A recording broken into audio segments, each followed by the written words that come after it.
Nous disons bonjour ou bonsoir aux branchés de notre programme.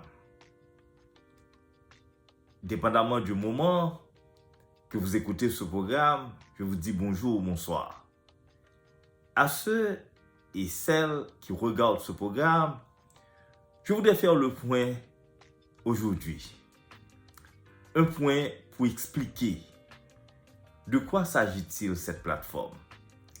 Il s'agit d'une plateforme libre, où celui ou celle qui est invité est libre de s'exprimer.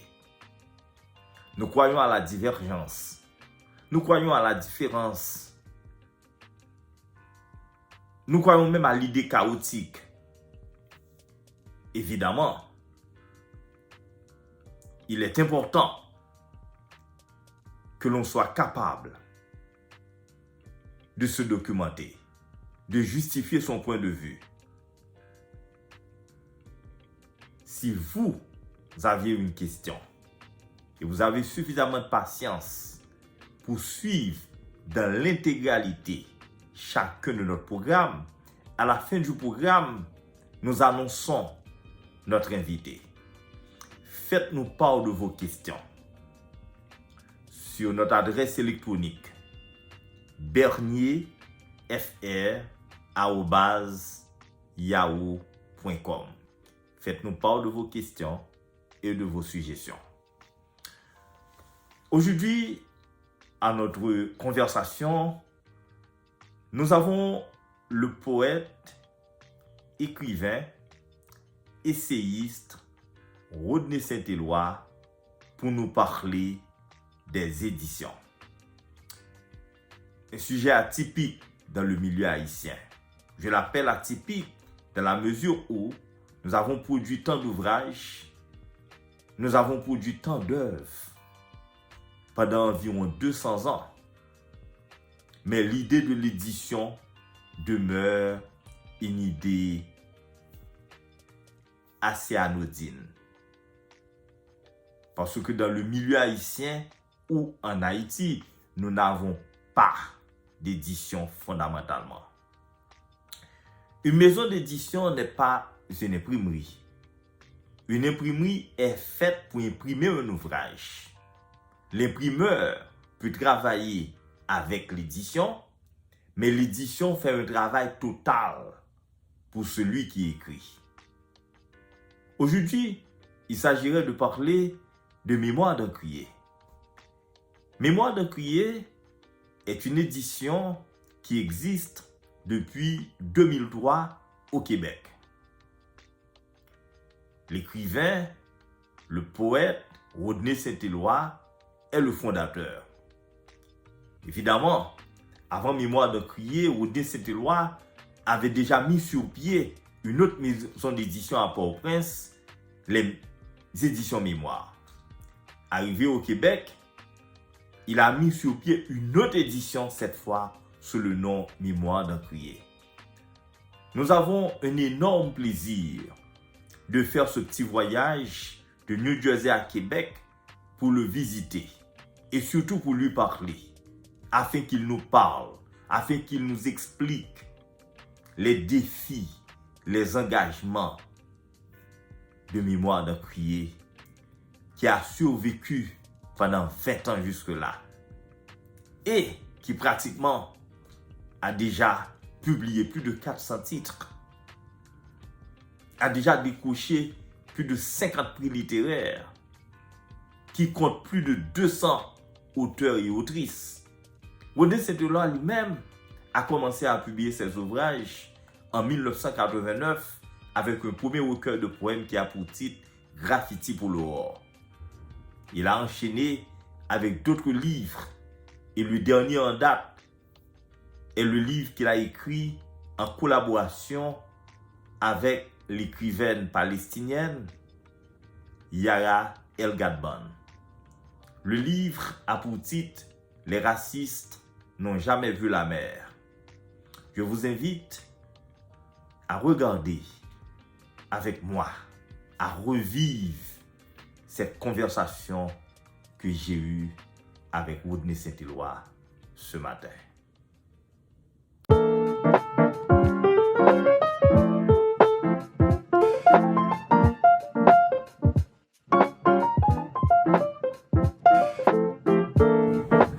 Nous sommes ici à Montréal pour visiter les éditions Mémoire de Crier.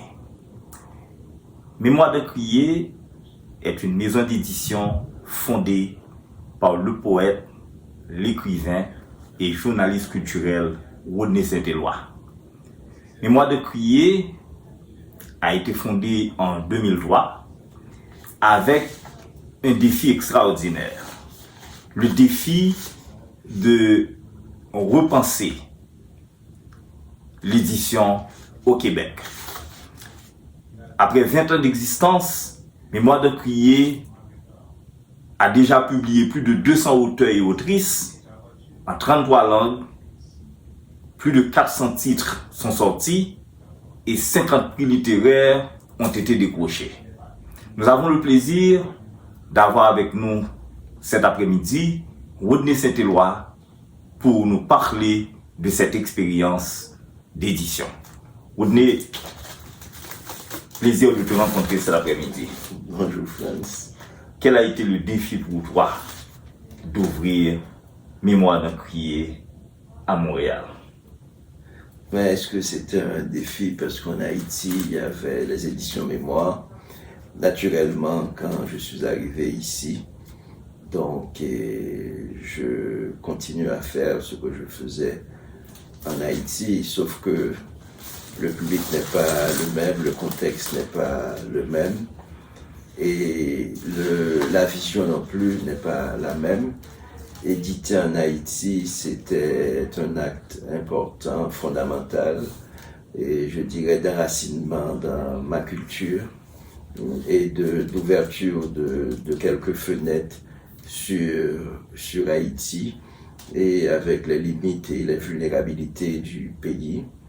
Alors que arrivé ici, on est dans un bassin d'éditeurs et avec des communautés différentes que je devais beaucoup apprendre même à exister en tant qu'humain et à même repenser mon existence parce que dès qu'on quitte son pays, on n'est plus la même personne.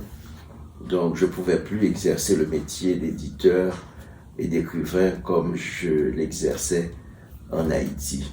Donc il fallait et moi-même me repenser en tant qu'humain, développer une autre forme d'altérité parce qu'en Haïti, on était dans un contexte culturel et je dirais même très fécond qui exigeait une chose, c'est constamment repenser politiquement, repenser la citoyenneté haïtienne et poser la question comment rentrer dans le cercle de l'humanité en évitant toutes les formes d'exclusion et de discrimination qu'on connaît en Haïti. Et ici, les questions se sont posées autrement. Il a fallu pour moi réfléchir les premières années pour dire comment on va faire, comment prendre le taureau par les cornes, comment exister dans un paysage culturel multiple où il y a diverses langues, il y a les langues autochtones, il y a l'anglais, il y a le français, il y a les autres langues des autres communautés, le créole, le portugais, l'allemand, le chinois. Comment exister dans ce bassin-là et comment interagir, comment créer la relation, parce que l'édition c'est un métier de relation. Comment exister pas contre les autres, comment exister avec les autres. Donc il faut refonder la relation et puis essayer de développer beaucoup l'écoute.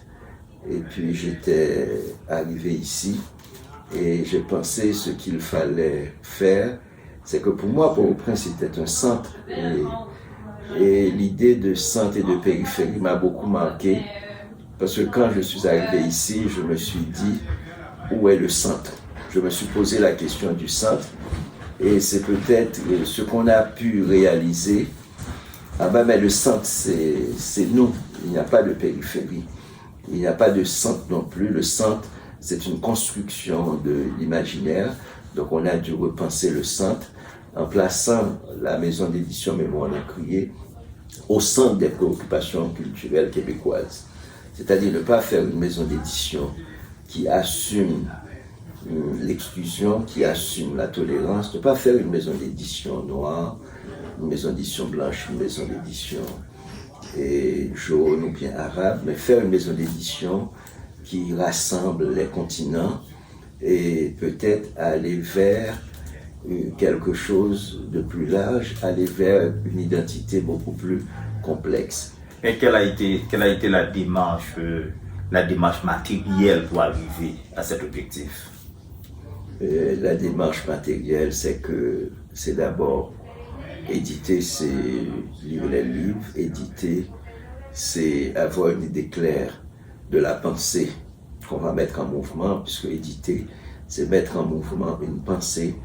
Et c'était une pensée de l'altérité, c'est-à-dire une pensée de la relation. Comment aller vers l'autre, comment écouter l'autre. C'est-à-dire, c'est ce que Senghor appelait du donner et du recevoir.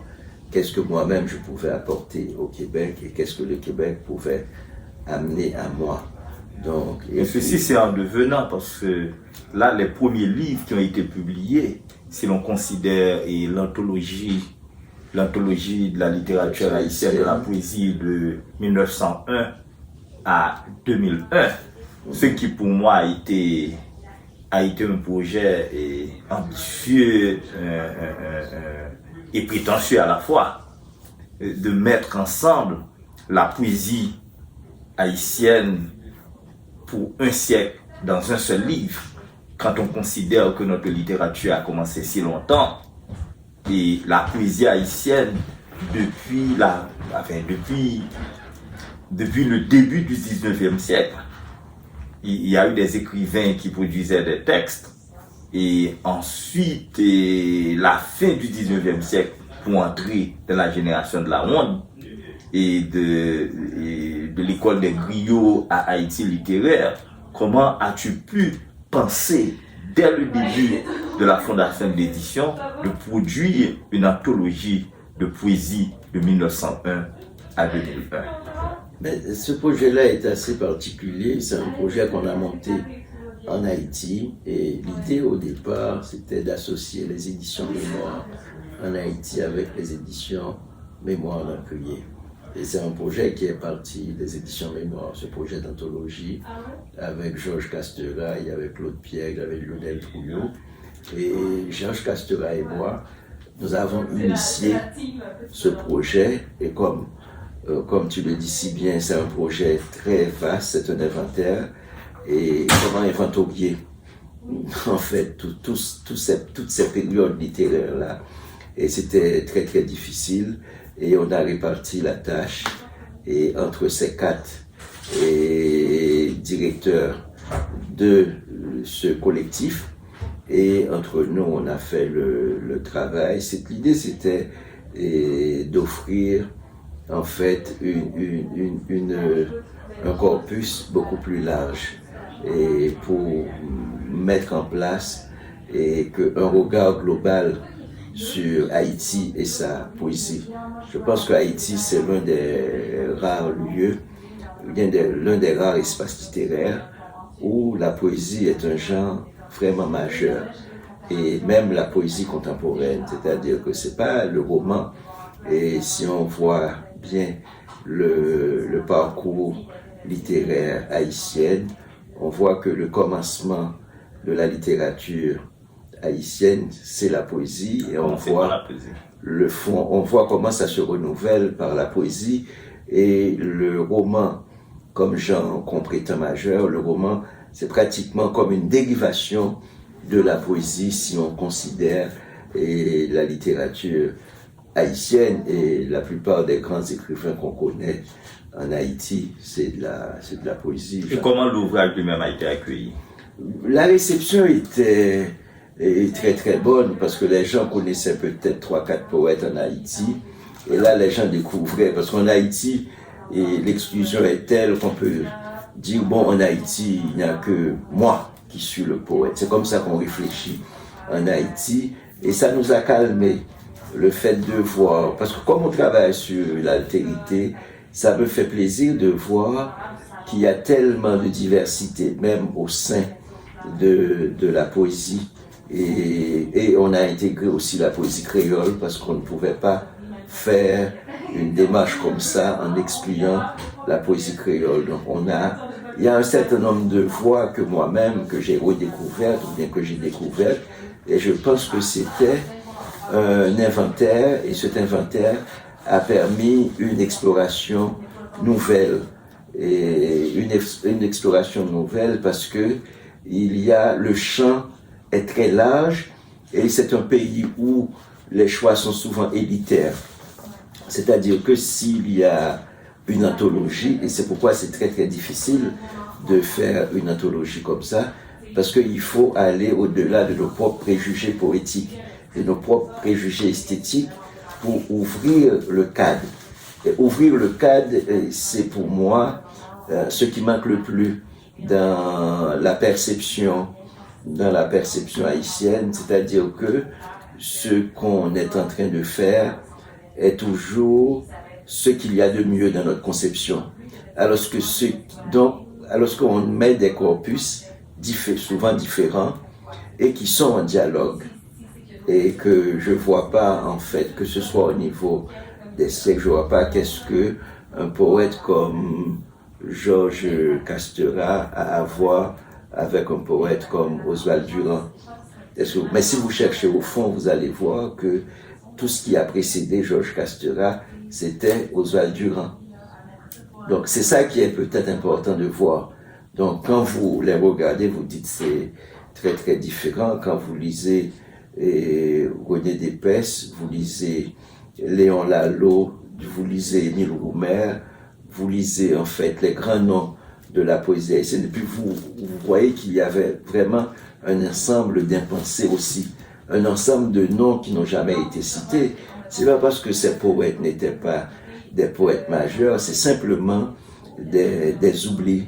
Dans l'histoire, il y a des oublis. Donc, cette anthologie a joué un rôle qui est un rôle de réparation.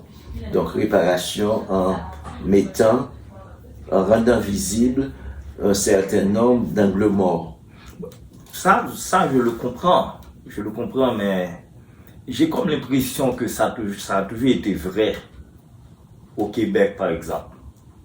Il y a eu les grandes éditions, il y a eu le Meillac, l'Hexagone, et il y a aussi les éditions de l'Homme.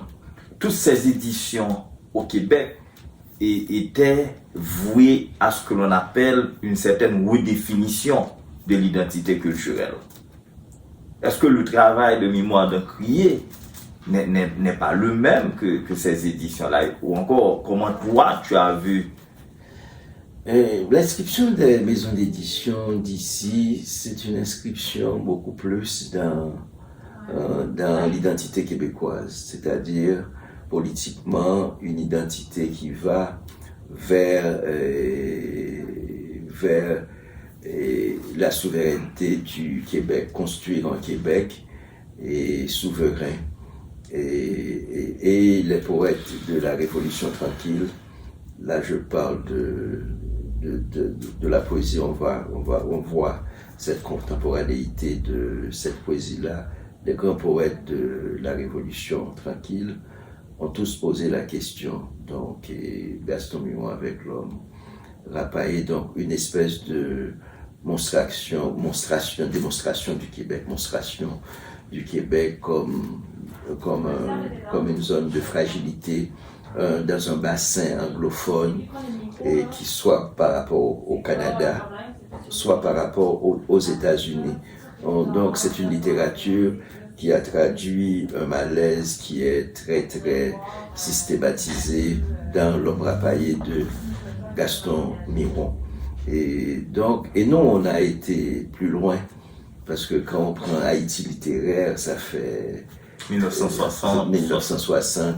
Donc, et puis bon, tous les poètes, c'est pas par hasard que tous les poètes de Haïti littéraire sont passés ici et tous les poètes de Haïti littéraire ont été bien accueillis. Et ici, on a publié D'Avertige, qui est, pour nous, on a commencé, on a parlé. On a publié Phelps. On a publié Phelps, Mon pays que voici, on a publié D'Avertige. Idem dans une collection qu'on a créée qui s'appelle Anthologie secrète. Mais D'Avertige a été révélé comme un poète majeur ici, mais on le connaissait pas au Salon du Livre en 2003, quand on inaugure Mémoire d'un crier. Il y avait une vingtaine de poètes québécois qui ont été trouvés en D'Avertige, un père. Et je revois l'image D'Avertige en costume, cravate, avec son chapeau melon, très très beau. Et puis on disait ensemble, avec des Québécois, on disait ensemble, Oma Barigor, la ville que j'ai créée pour toi. Et c'est intéressant pour voir comment, 2-3 ans après, dans l'intertexte québécois, Jane Rejembal, une poète québécoise, m'a écrit pour me dire « J'ai été tellement inspiré par ce poète qui s'appelle en fait D'Avertige. » Et on a su, et par exemple comme Roland Morisseau, comme Serge Le Gagneur, comme Anthony Phelps, et comme en fait... Desrosiers. Oui, un peu plus tard. Un peu plus tard, Joël Desrosiers va venir.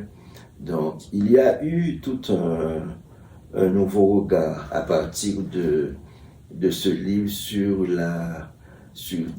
à partir de l'anthologie, sur la poésie haïtienne, et qui est un axe majeur. Et tu as publié un texte aussi. Tu as publié un texte relativement ancien, réédité. Le texte majeur d'Athénor Firmin, de l'égalité des races humaines. Pourquoi ce choix? Mais ce choix s'est imposé de lui-même parce que ce qu'il y a, c'est que souvent, il y a une pensée haïtienne aussi.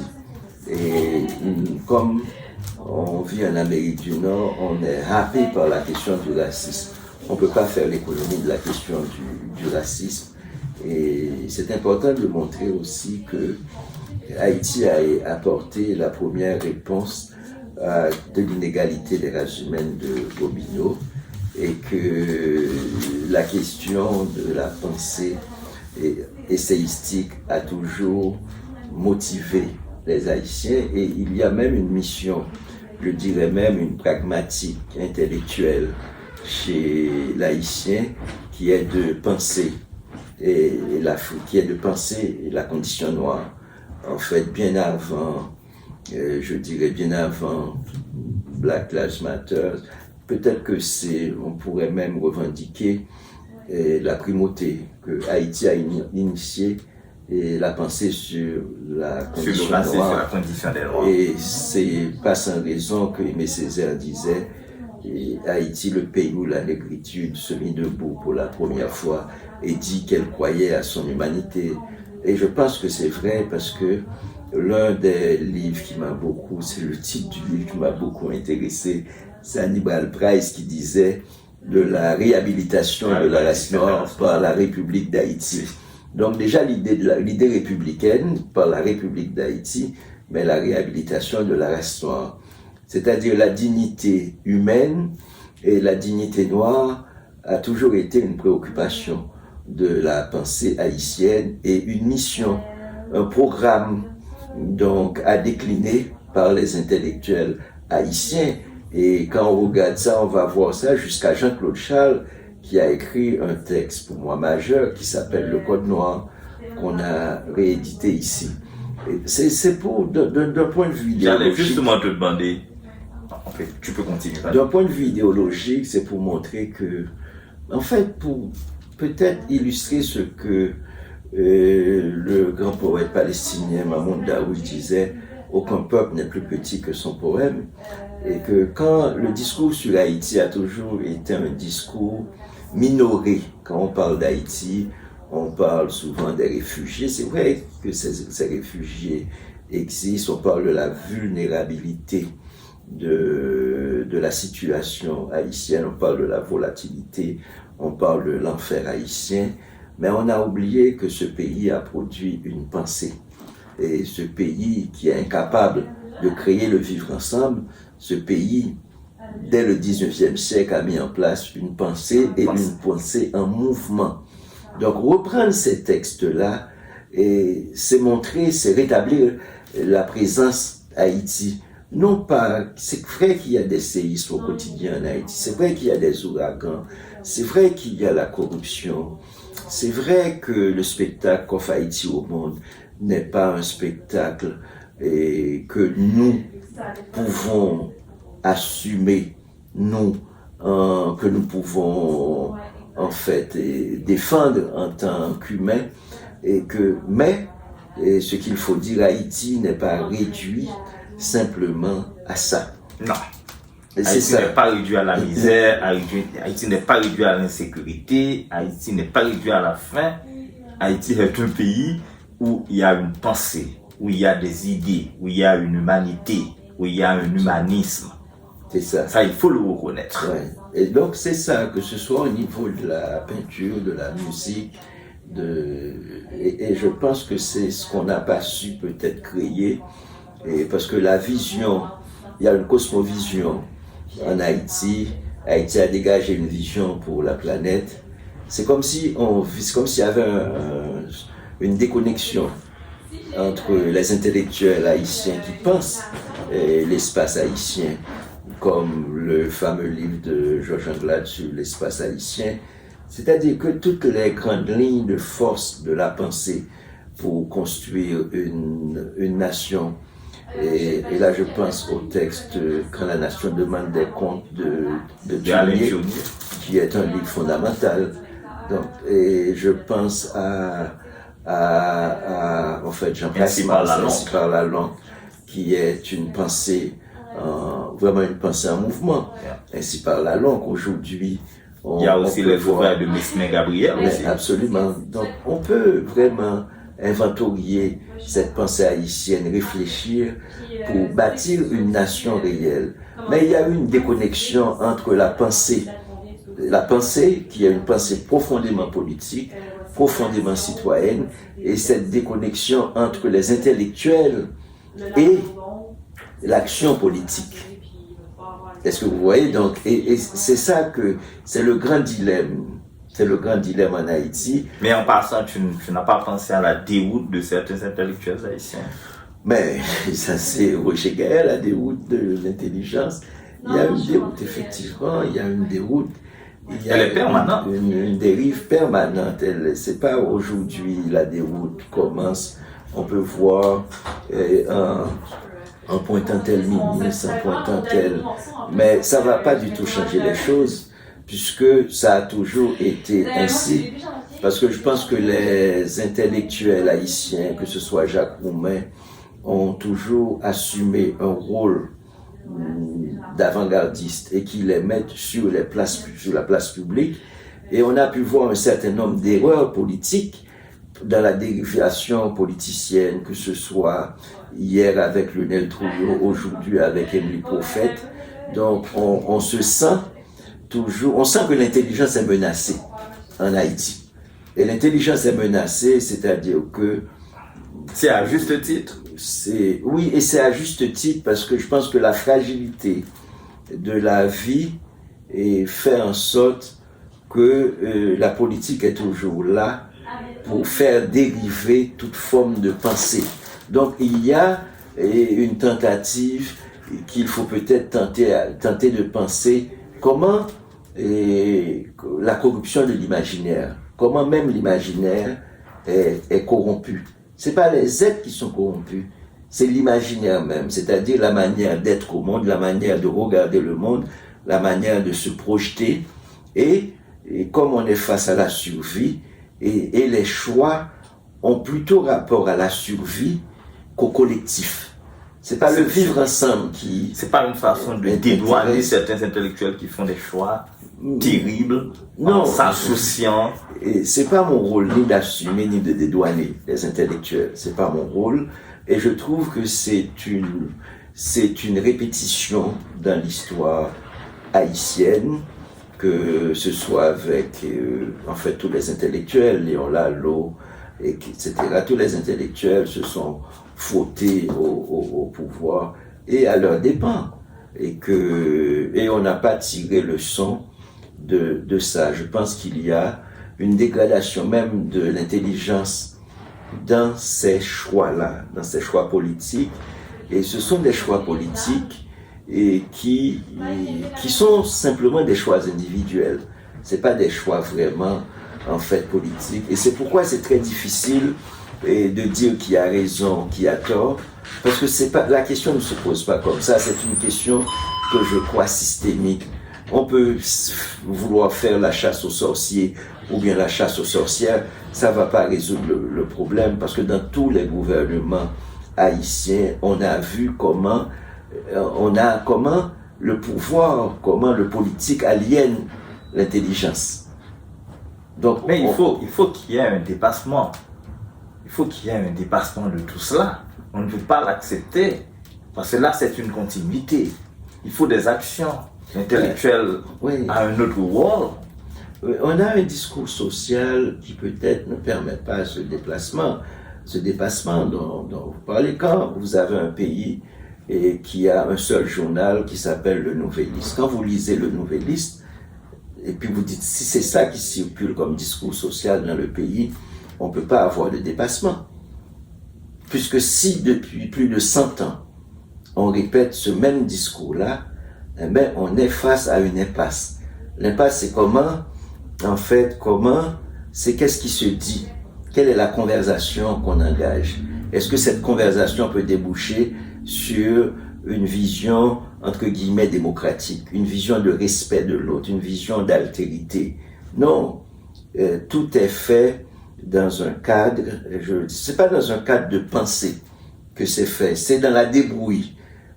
Ok, tu as dit que tout nègre a dégagé. Vous comprenez que t'es grand nègre, que t'es malheureux. Il n'y a pas, c'est une société complètement indifférenciée. Indifférenciée dans le sens où que tu t'appelles Karl Brown ou bien que tu t'appelles un chef de gang, finalement quand tu regardes, tu vois c'est la même chose. Il n'y a pas de différence. C'est-à-dire il n'y a ni élite économique, ni élite intellectuelle. Donc il y a simplement des gens qui sont en train de s'agenouiller pour survivre. Ils peuvent avoir de l'argent, mais ce qui est difficile quand tu regardes Haïti. Mais c'est une réalité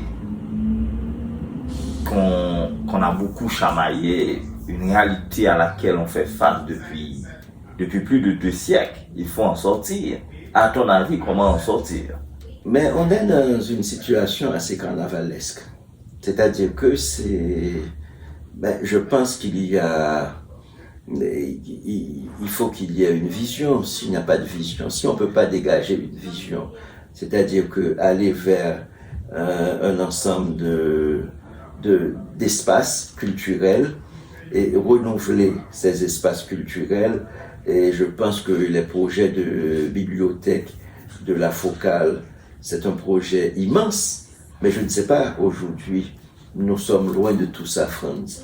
Toi et moi, on ne sait pas qu'est-ce qui arrive. C'est-à-dire que ce qu'il faut éviter, vraiment de faire, par exemple, la chasse aux sorciers pour indiquer, etc. Mais ce qu'on doit voir, c'est qu'on est en train de... Je suis tellement étonné de voir et que quand on parle et que des chefs de gang, on cite un certain nombre de noms, et que c'est pas comme ça que le problème va être résolu, parce que qu'est-ce qui a produit ces monstres? C'est la société qui les a produits. Donc, c'est la société, et quelle est quelle est notre part de responsabilité dans ce cataclysme? Mais ceci a toujours été vrai, René. Si l'on remonte le temps pour voir en Europe ou ici au Québec ou n'importe où en Amérique latine, il a toujours été question des intellectuels qui doivent faire des choix difficiles. Il y a des sociétés où il y a des vies au rabais, mais il faut quand même prendre certaines positions qui sont à l'encontre d'une certaine vision réactionnaire de la société. Ça, c'est notre problème. Mais nous sommes en fait, quand on parle de Haïti, et nous sommes moi je suis un privilégié, vous êtes un privilégié, et est-ce que je peux demander à un intellectuel haïtien de vivre en toute indépendance comme moi je vis? C'est-à-dire que je prends note de tout ce que la vie m'a donné comme privilège pour rester à l'écart, pour ne pas vendre mon âme, et que pour continuer à réfléchir, pour continuer à penser. Mais c'est un choix difficile qu'un intellectuel qui se respecte doit faire. Oui, mais nous, le choix qu'on a fait, Frantz Bernier et Rodney Saint-Éloi, moi-même, c'est que nous avons dû abandonner le navire. Je ne sais pas si c'est le meilleur choix. Je ne sais pas si le meilleur choix c'est de rester ou de partir. Donc nous avons choisi de partir. Ah oui. C'est-à-dire que cette distance nous a permis peut-être de réfléchir, cette distance nous a permis peut-être de garder à distance cette dérivation dont on parlait et de peut-être rester en dehors des eaux troubles, de nous poser d'autres questions et d'être peut-être même spectateur de cette débâcle haïtienne, de cette déroute dont on parlait. Et moi, la question que je me pose, c'est cette déconnexion. On parlait tantôt de déconnexion, c'est-à-dire que qu'est-ce que nous n'avons pas fait? Et que moi, j'aurais aimé qu'il y ait une connexion réelle entre nous et les autres, qu'il y ait des vases communicants. Comment peut-on se parler en Amérique, entre Haïtiens, pour voir comment construire ou reconstruire et que ce pays... Parce qu'en fait, je crois qu'il y a encore, quoi qu'on dise, la possibilité de sortir. Et je crois que c'est pas impossible de retrouver, de revenir à nos rêves d'Haïtiens, je pense que tous les Haïtiens ont ce rêve de construire leur pays, un grand rêve de dignité. Je pense qu'il y a la mission des Saliniens d'être encore présente chez chaque Haïtien. Mais ce qu'il y a, qui est peut-être ce qui fait la différence, c'est qu'on ne peut pas, un pays qui est fondé sur le mépris, est un pays condamné à ne pas pouvoir se reproduire. Un pays qui fonctionne de manière systémique sur le mépris, c'est un pays qui est face à un mur. Donc, c'est un pays de caste, c'est un pays où on n'a jamais pensé au vivre ensemble, on n'a jamais pensé à l'école pour toutes et pour tous, c'est-à-dire la même école. Donc, la même école, le même pain, la même eau. On n'y a jamais pensé. Donc, c'est-à-dire... Mais il n'y a pas une contradiction quand on parle d'une pensée haïtienne et en même temps on dit qu'on n'a jamais pensé. Non, c'est-à-dire que dans l'action sociale, il y a la pensée. Dans l'action sociale, on est loin de la pensée d'accès à la citoyenneté. La citoyenneté, c'est pour peut-être 2-3% de la population, mais ce qu'on a fait, on a créé une société cocorate en pensant qu'on pouvait créer Pétionville et la Haute-Ville et la Basse-Ville. C'est-à-dire que ceux qui ont accès aux biens communs, il n'y a pas d'en commun. Et l'idée d'une société, c'est de créer l'en commun. C'est-à-dire qu'on a une classe politique qui ne sait pas ce que c'est que l'en commun, qui se bat pour construire des maisons dans la montagne. On a une classe économique qui est dans le banditisme, qui sont des mercenaires. Donc, ce sont des mercenaires, il n'y a pas une vision économique qui est attachée à un projet de développement. Donc, comment tu peux faire société avec des êtres aussi fragiles? Et c'est-à-dire qu'on a des bandes armées c'est la société qui a créé. C'est-à-dire que je pense que c'est la société qui a produit les gangs. Les gangs, c'est une production de la société. C'est-à-dire que ce qu'il faut penser, et que Production cite de la des noms. société contre cette société. Oui, c'est la société qui a poussé les gangs à leur limite, c'est-à-dire que c'est le mépris. C'est le mépris qui fait que les gens disent bon, pas qu'à manger, mais ça m'a craché, tu vois, donc, et que, c'est-à-dire que c'est la relation. Il faut établir une politique et une politique de la relation. Si cette politique de la relation, si moun qui est de Pétionville, papa là, moun ka fou, eh ben, c'est normal pour pas qu'à passer Matissan. Donc, est-ce que tu vois? Donc, c'est-à-dire que s'il n'y a pas d'un commun, si nèg qui est de Pétionville là, pas carrément fika fou, si moun qui clair a pas capable, et qui pas capable aller vers le monde qui noir pour les mois ici, je pense que tout noir, c'est vision femme. Est-ce que tu vois? Donc, mais si, et que monde qui mangeait à. Et la division est vraie, même au temps de carnaval en Haïti. Ben, tu vois, donc, même pendant le temps du carnaval, on peut pas arriver à une espèce d'auto-dérision, à une espèce de se défendre de soi-même. Si on ne peut pas créer un espace de vivre ensemble qui est comme l'école, donc comme le carnaval, si on ne peut même pas danser ensemble, qu'est-ce qu'on peut faire pour créer ce en commun? Donc, il n'y a pas ce en commun. C'est-à-dire, il n'y a pas une place publique, il n'y a pas un jardin. Donc, et que les gens construisent des murs. Ils construisent plus, c'est pas des maisons, les gens construisent des murs. Des murs qui nous séparent. Une société totalement ostracisée. C'est une société de murs. C'est une société où l'imaginaire est emmuré. Et c'est une société où on a créé une poche de pauvreté. Et bien, cette poche de pauvreté revient vers nous. Ok. Revenons à mémoire d'un crier. En parlant de cette distanciation, de discrimination et autres, combien de voix sont-elles sorties de leur silence à mémoire de crier? Mais il y a beaucoup de voix. On a cité des noms. Là, je suis très heureux de voir, par exemple, la littérature autochtone ici qui ont été complètement silenciées. On n'en parlait pas parce que ce sont des peuples qui étaient dans des réserves. C'est-à-dire qu'on parle de la violence haïtienne, mais il y a une violence québécoise, canadienne. En Occident, il y a de grandes violences aussi, c'est-à-dire il y a des zones de non-droit qu'on appelle soit des réserves, soit des communautés. Donc, mais moi, en Crier, on a eu la chance de comprendre qu'il y a une humanité dans ces zones qu'on appelle des zones de non-droit. Et que avec les autochtones, on a découvert par exemple Joséphine Bacon, qui est une poète immense, et avec un poème qui dit « Je me suis faite belle pour qu'on remarque la moelle de mes os, survivante d'un récit qu'on ne raconte pas ».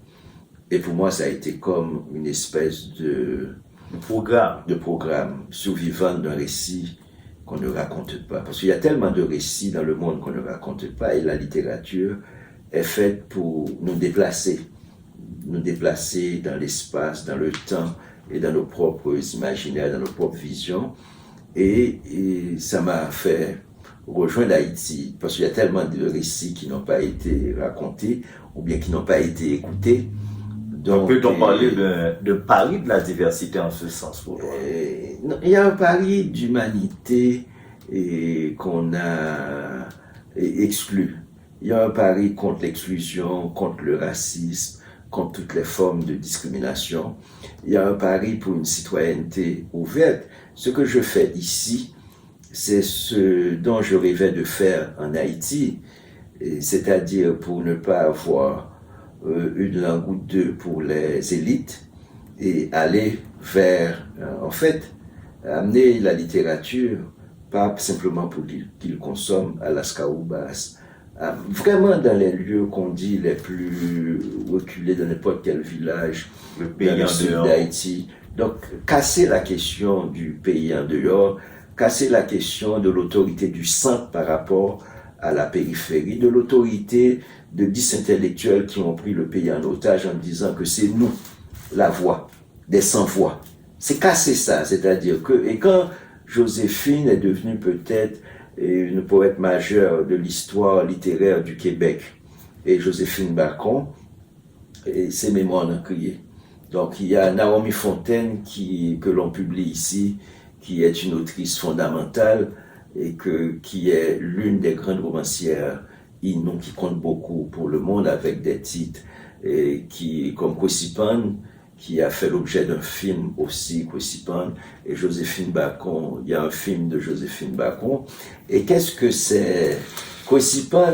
Et la question de l'histoire est fondamentale aussi, comme on a beaucoup parlé d'histoire. Kwesipan, en langue inou, veut dire « c'est à mon tour de raconter mon histoire ».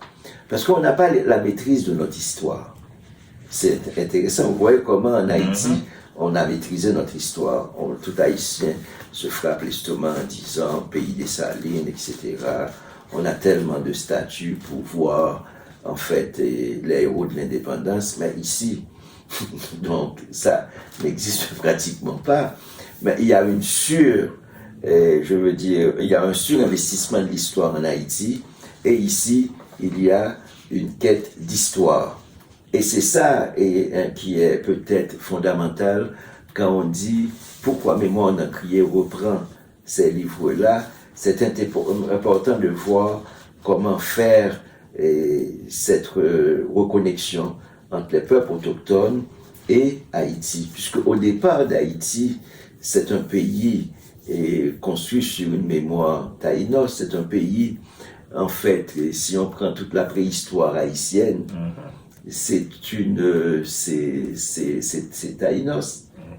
Est-ce que vous voyez? Donc, ce sont les Caciques. Donc, il y a une autre civilisation qui avait habité cette terre avant nous. Donc, moi, je pose toujours la question. La civilisation a été arrachée. Absolument. Donc, il y a des génocides de part et d'autre. Donc, il faut interpeller. C'est-à-dire, quand on parle aujourd'hui des gangs en Haïti, mais quand on revient à l'histoire est faite d'une suite de génocides. Aujourd'hui, il y a plein de génocides en Arménie, en Palestine, partout. Il y a plein de génocides. Et maintenant, c'est télévisé. Ah ouais? Maintenant, c'est télévisé. À l'heure où l'action se passe. Vous voyez, à l'heure où l'action se passe, c'est télévisé, c'est sur les réseaux sociaux. Et il y a une espèce d'indifférence. Donc, c'est pas Haïti qui va mal, c'est le monde qui va mal. Mais revenons à Québec. La culture québécoise profite-t-elle suffisamment des minorités culturelles? Mais je pense que c'est une question fondamentale. C'est un pays de grande diversité. C'est un pays qui est construit sur la diversité. C'est un pays de grande humilité. Ce matin, j'ai écrit à un ambassadeur québécois qui me répond tout de suite. Donc c'est cette forme d'humanité qui est fondamentale. C'est-à-dire que c'est pas une société qui se construit sur les grands qui piétinent les petits. Alors qu'en Haïti, à pouvoir monsieur un tel, ça c'est il faut vraiment courir partout. Donc, ici, tu peux être étonné de voir pendant qu'on se parle là, il y a 3 ministres qui rentrent pour acheter tel livre, pour voir tel livre. Donc, la question humaine se pose dans le sens vraiment de l'acceptation de l'autre. C'est pas qu'il n'y a pas de racisme, on a un gouvernement de droite qui refuse de dire ici que le racisme est systémique. Donc, il y a des difficultés à combattre, mais au niveau de la relation, c'est une relation apaisée, ou bien c'est une relation qui tend vers l'apaisement, alors que chez nous, on a une situation, ça fait plus de 200 ans, où les conflits entre les gangs, entre les classes, éclatent de tous les jours. Ceux qui mangent, ceux qui ne mangent pas, ceux qui sont clairs, ceux qui sont pas clairs, ceux qui vont à l'église, ceux qui n'ont pas été à l'école, ceux qui n'ont pas été à l'école, ceux qui parlent le créole, ceux qui parlent le français. Donc on a toujours il faut sortir de cette vision binaire. Il faut sortir de cette vision binaire. Donc et de cette vision aussi le plus fort qui écrase ou bien qui ne regarde pas le plus faible, qui méprise le plus faible. On est là. Donc, c'est un pays où, au lieu d'agir, on est appelé à réagir. Et on n'a pas appris à faire communauté. Et c'est ça que notre intelligence, peut-être, ne nous a pas appris à faire communauté et à nous regarder dans l'humilité. Qu'en est-il quand on parle de l'Haïtien étant un peuple qui est très accueillant, un peuple qui peut faire ceci, qui peut faire cela, qui peut aimer tout ça? Dans le temps, Haïti ça a changé, a construit de très grandes épopées, Il y a des moments de fulgurance énormes en Haïti et que moi je suis pas, je n'ai aucune autorité pour parler de tous ces millions d'Haïtiens, par ailleurs que je respecte. C'est un pays qui a été saigné par des dictatures successives et que c'est un pays, comme le dit, je vais peut-être paraphraser Aimé Césaire, je pense, c'est un pays qui est passé à côté de son cri. Donc, je dirais, qui est passé à côté de son cri. À côté de son cri, de son vrai cri, le seul qu'on a voulu l'entendre crier parce qu'on le sent sien. Donc, on a perdu même nos cris. Et c'est-à-dire que la cassure que Duvalier a créée dans cette société est une cassure immense. Et c'est un pays qui a une diaspora qui s'est désengagée aujourd'hui. Mais il y a 20 ans, jusqu'à ce qu'il y a 10-15 ans, la diaspora avait un seul rêve. De retourner. De revenir en Haïti pour construire une petite maison, pour aider à l'éducation, pour aider à la santé, pour participer à la cause haïtienne. C'est-à-dire que comme, tu vois, on revient à la littérature, là, comme heureux qui comme il est, ça fait un long voyage et puis à retourner entre les siens. C'était ça, c'est un rêve, en fait, c'était un rêve diasporique, en fait, énorme. C'est-à-dire que on n'a jamais mis en place, on n'a jamais vraiment parlé de la contribution de la diaspora, soit dans l'économie haïtienne de manière réelle, soit dans le rêve haïtien. Le rêve haïtien a toujours été actif parce qu'il y a des milliers de gens qui travaillent dans des usines. Il y avait des milliers de médecins, d'ingénieurs, d'écrivains qui sont ici, qui rêvaient tous les matins, tous les soirs d'une seule chose, c'est de prendre un avion, de débarquer en Haïti et de remettre le passeport. C'est ça qu'ils voulaient pour aller à la mer, pour participer à la cause haïtienne, parce qu'il y a une cause à défendre en Haïti. Ah ouais. Et il y a un gaspillage parce qu'il y a une énergie folle de partout. C'est-à-dire que cette maison d'édition Mémoire d'un crié, qui fête ses 20 ans aujourd'hui, moi j'aurais aimé fêter avec Haïti, fêter avec les Haïtiens, en fait penser en toute humilité, parce qu'il ne faut pas croire parce qu'on est soit au Canada, soit en France, soit aux États-Unis, soit à Martinique, Guadeloupe, etc., et que on va retourner et reconstruire comme ça Haïti. Ça se fait dans l'humilité. Il ne faut pas croire qu'on a raison parce qu'on vient du nord, on va vers le sud. Pas du tout. On n'a pas toujours raison. Non, on n'a pas du tout raison. Pas toujours raison. Donc, et c'est pourquoi je parle de stratégie d'humilité. Donc, c'est-à-dire pouvoir écouter. Quand je parle du donner, du recevoir, participer avec les autres.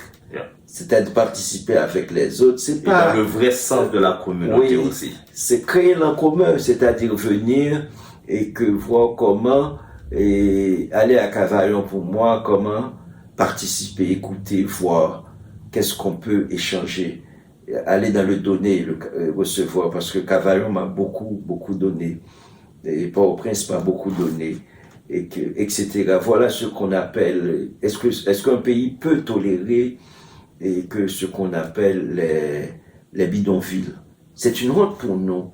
C'est-à-dire que quand je vois la situation de la vie, la fragilité haïtienne, moi, en tant qu'être humain, je me pose la question de ma propre responsabilité.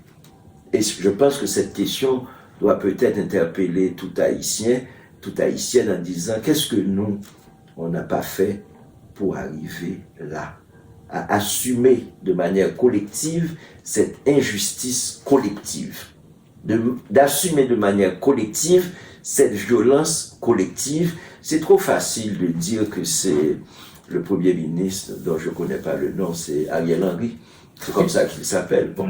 Et que de dire que c'est Aristide, de dire que c'est tel, tu vois, c'est une bonne chose. J'oublie les noms des politiciens haïtiens.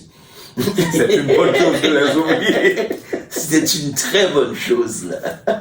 Oui, c'est une très bonne chose de les oublier. Oui, mais c'est un temps que responsabiliser en disant, par exemple, on regarde, on écoute les médias haïtiens, on lit, on dit, mais cette manière de regarder l'autre et que ne peut pas déboucher sur un vivre ensemble. On entend parler les politiciens, on regarde aussi à quoi sert l'intelligence, aujourd'hui l'intelligence haïtienne, et on dit que non, on ne parle pas aujourd'hui comme ça. Le discours social devrait être un discours apaisé, un discours qui n'est plus qui a raison, qui a tort. C'est plus comme qualité. C'est-à-dire que c'est une vision qui est renforcée beaucoup plus par l'écoute. Alors que ce qu'on nous a appris, c'est qui est-ce qui fort, qui est-ce qui pas fort. On a appris à être comme on est dans une culture qui tend... Une culture de guerre, non? Une culture de guerre.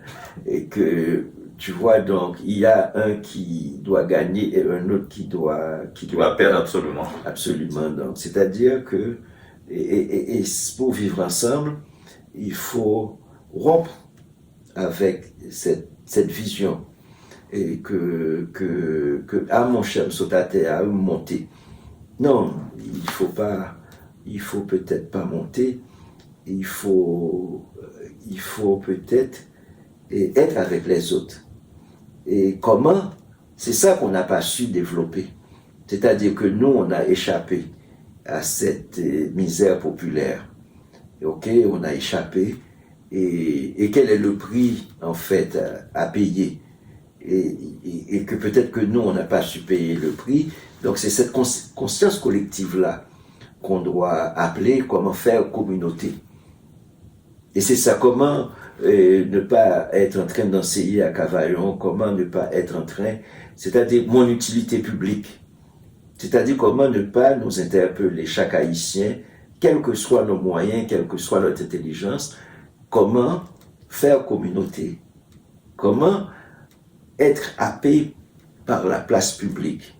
Et là, nous avons des comptes à rendre à nous-mêmes et à cette société. En tant qu'intellectuels, et qu'est-ce qu'on a fait, qu'est-ce qu'on n'a pas fait. Donc, ce sont des questions qui sont, c'est-à-dire, on a lâché le pays entre les mains des politiciens et des gangs armés.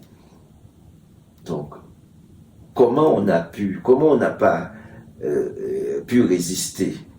Comment on en est arrivé là? Il y a des gens qui ont tenté. Oui. Il y a des gens qui ont tenté et finalement qui ont payé de leur prix. Il y a beaucoup de gens qui ont abandonné. Mais là, je n'accuse personne, je nous accuse collectivement. Ok.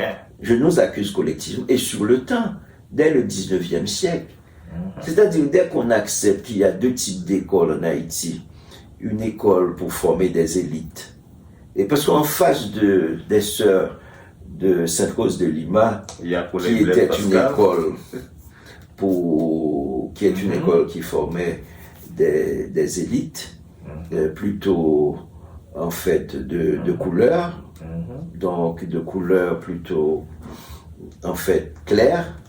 Et en face, il y avait Kai Pognon. Il y avait chez Pognon. Et Kai Pognon, et que c'était une autre dynamique sociale.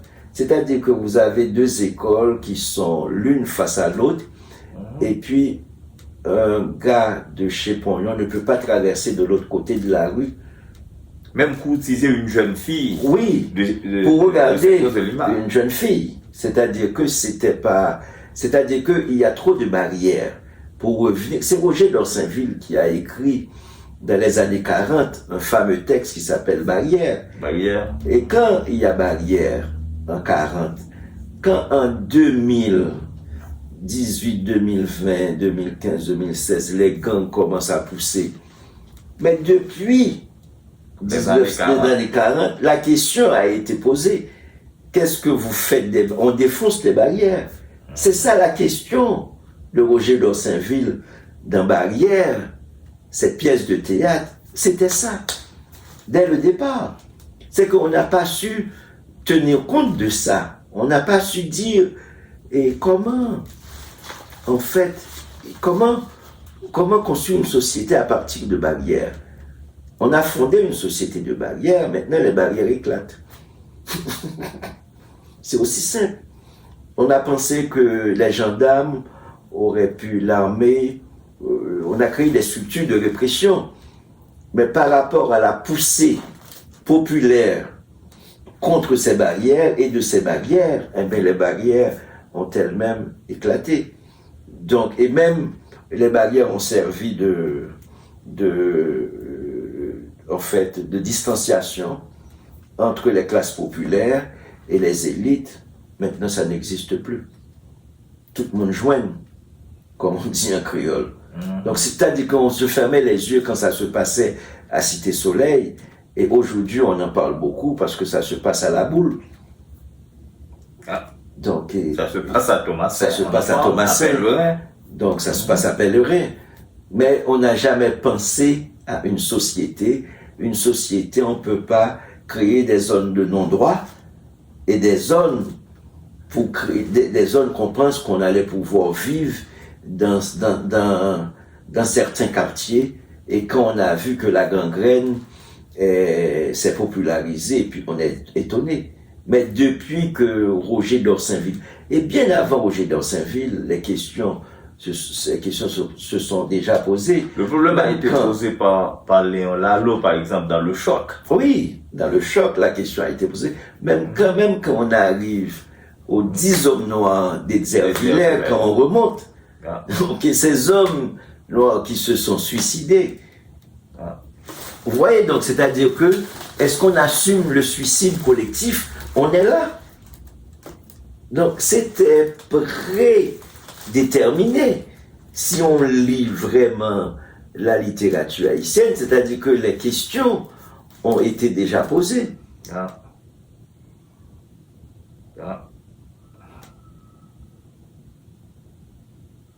Donc on est dans un labyrinthe. Oui, on est dans un labyrinthe, mais il faut trouver le sens de l'intelligence pour sortir du labyrinthe et ne pas être dans un orgueil de soi qui pense que j'ai moi-même Rodney Saint-Éloi. Non, je n'ai pas cette intelligence-là. Et ce n'est pas une intelligence individuelle qu'il nous faut, c'est une intelligence sociale. Et c'est une intelligence de l'écoute. Il faut écouter peut-être les gens de la paysannerie, il faut écouter ces voix-là. Il faut pas que les élites pensent qu'elles ont raison. Et je pense que c'est l'échec des élites. Et le texte de Jean Prasmas aussi sur les élites et sur la vocation de l'élite. Je pense que Jean Prasmas avait déjà posé la question, quelle est la vocation de l'élite? C'est-à-dire que si dans une société, pendant plus de 100 ans, on a le même journal, c'est pas possible. Il faut que les pensées sortent de partout. Il faut c'est-à-dire que il faut pas il y a une déroute de l'intelligence. C'est-à-dire que on peut pas laisser le pays aux médiocres et aux gangs armés. Et c'est ça qui nous est arrivé. C'est-à-dire que parce qu'il y a tellement d'impensés aussi en Haïti. Dès que vous posez une question en tant qu'intellectuel, vous êtes frustré. Vous êtes frustré, et que, ou bien vous êtes, vous êtes un extrémiste. Dès que vous posez une question, on vous renvoie à votre statut de frustré. Et les pays ne peuvent, en fait, s'améliorer, les pays ne peuvent créer un en commun quand il y a des gens qui posent des questions. En Haïti, on refuse de poser des questions pour créer un cercle, et qu'un cercle qui est ouvert. Et quand je dis cercle, je pense à la culture Innu, par exemple, où la vie pour cette culture-là, pour Naomi Fontaine, est un cercle. Comme c'est un cercle, tu ne peux pas exclure. Nous créons une société étagée, comme le pays. C'est-à-dire que les gens vivent à tel endroit et les gens regardent en bas. Et les gens piétinent ceux qui sont. Donc si tu es donc dans un cercle, donc il y a une volonté égalitaire. Et il y a même une volonté aussi intergénérationnelle, c'est-à-dire que et être intelligent, c'est peut-être aussi lutter contre soi.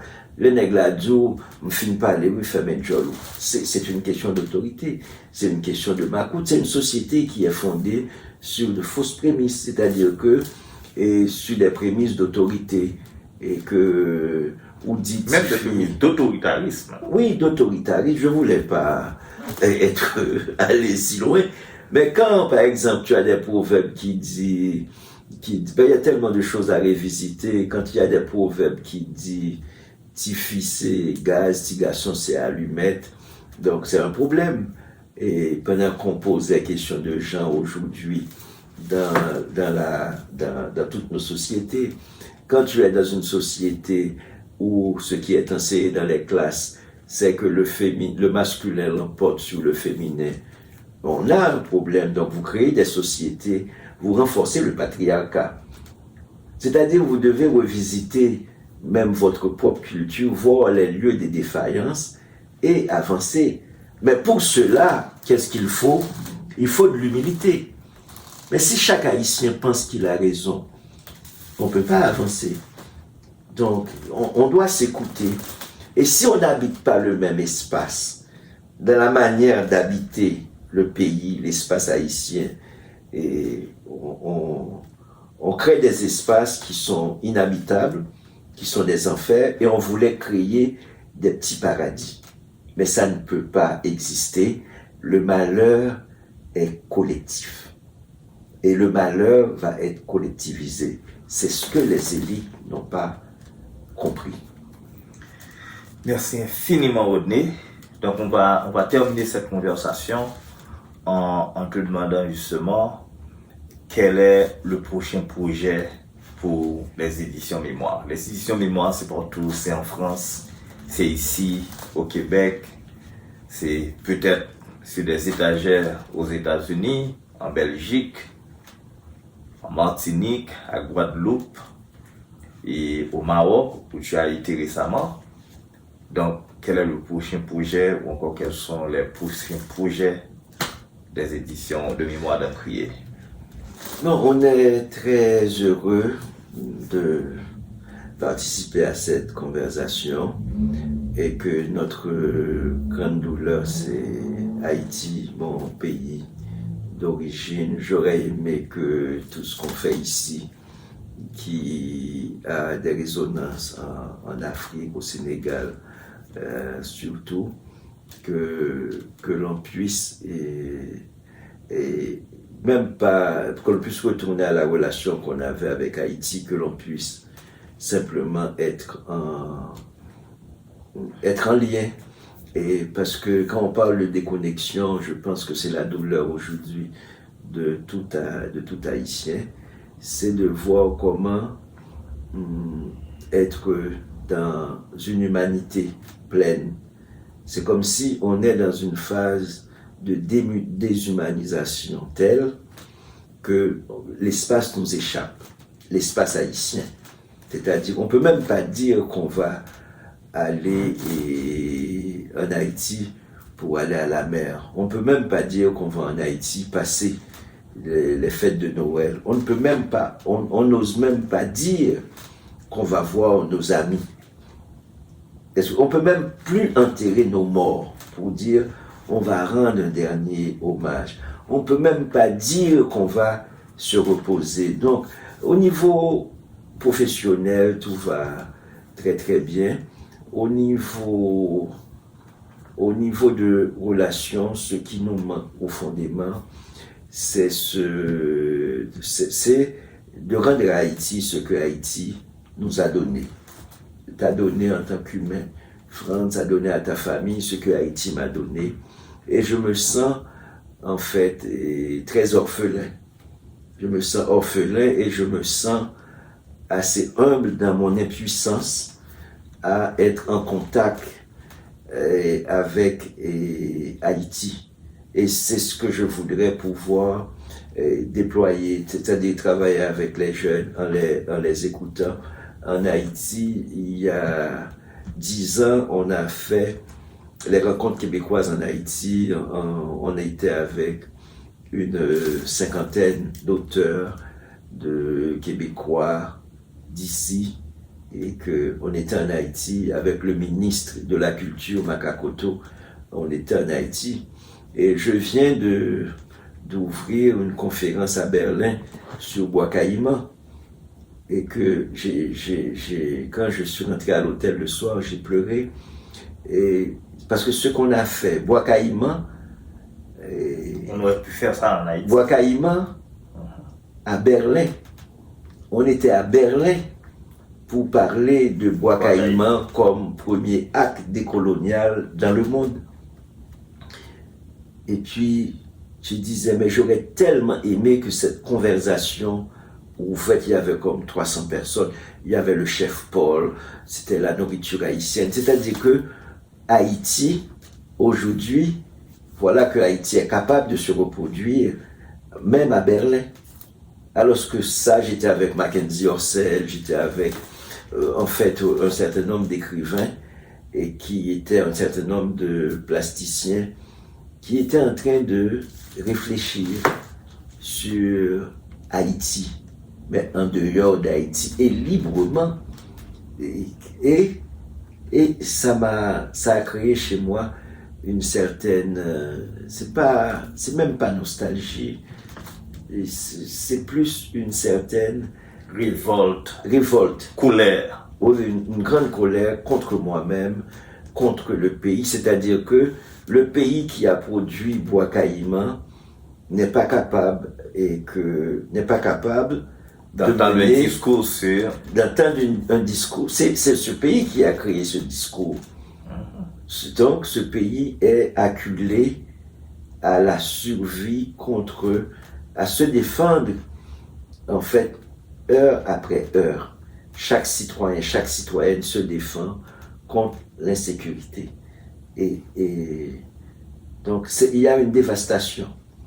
Il y a une dévastation mais on continue, on est debout.